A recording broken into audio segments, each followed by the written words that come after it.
নির্বাচনী প্রচারের শেষ লগ্নে ঝড় তুলছেন ৭ রামনগর উপনির্বাচনের বিজেপি প্রার্থী দীপক মজুমদার। এদিন বাড়ি বাড়ি প্রচারে ঝড় তুলেছেন মহিলা মোর্চার রাজ্য সভানেত্রী মিমি মজুমদার। প্রচারের ফাঁকে সাংবাদিকদের সঙ্গে প্রতিক্রিয়া ব্যক্ত করতে গিয়ে মেয়র দীপক মজুমদার বলেন, এলাকার মানুষ স্বতঃস্ফূর্ত সাড়া দিচ্ছেন। মানুষের উৎসাহ উদ্দীপনা থেকেই প্রমাণ পাওয়া যায় মানুষ নির্বাচনে দুহাত তুলে আশীর্বাদ করবেন। পাশাপাশি তিনি বলেন, এবারের উপনির্বাচন একটা আলাদা রেকর্ড করবে। গত বিধানসভা নির্বাচনে এই কেন্দ্রের বিধায়ক যে ভোট পেয়েছেন এর চেয়ে বেশি ভোটের ব্যবধানে তিনি জয়ী হবেন। মানুষের আশীর্বাদ ওনার সঙ্গে থাকবে। বিরোধী দলের প্রার্থীর জামানত জব্দ হবে তা নিশ্চিত।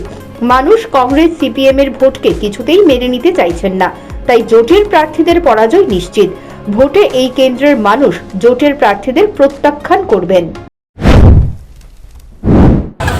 বিরোধীদের জামানত জব্দ হবে এবং এই নির্বাচনে এবার ৭ রামনগরের একটা রেকর্ড হবে, যেটা সর্বকালের ব্যবধান সবচেয়ে বেশি হবে এবং আমাদের বিপক্ষে যিনি প্রার্থী হয়েছেন ওনার জামানত জব্দ হবে। ব্যাপক সাড়া পাচ্ছি।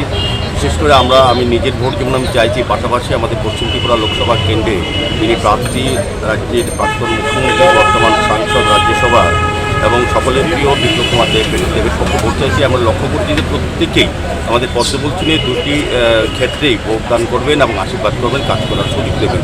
কাজে রামনগরবাসীর কাছে আমার প্রত্যাশা এবং বিশ্বাস তারা আমাকে কাজ করার সুযোগ দেবেন। প্রতিটি বাড়িতে হয়তো সময়ের স্বল্পতার জন্য গিয়ে আশীর্বাদ নেওয়া সম্ভব হচ্ছে না। নির্বাচনের পরে কাজের মাধ্যমে প্রত্যেকের বাড়িতে যাব, প্রত্যেকের আশীর্বাদ গ্রহণ করবো। তবে আমার বিশ্বাস থাকবে যে রামনগরের প্রতিটি নাগরিক যারা সম্মানীয় ভোটদাতা, গণদেবতা আমাকে আশীর্বাদ করবেন, বিপদযুক্ত আশীর্বাদ করবেন। বিজেপির ৭ রামনগর কেন্দ্রের প্রার্থীর ডোর টু ডোর প্রচারে দলীয় কর্মীদের উপস্থিতি ছিল প্রত্যক্ষ করার মতো। দলীয় কর্মীদের এই উপস্থিতি প্রমাণ করে মানুষ প্রার্থীর সঙ্গে রয়েছে। Bureau report, news prime Tripura.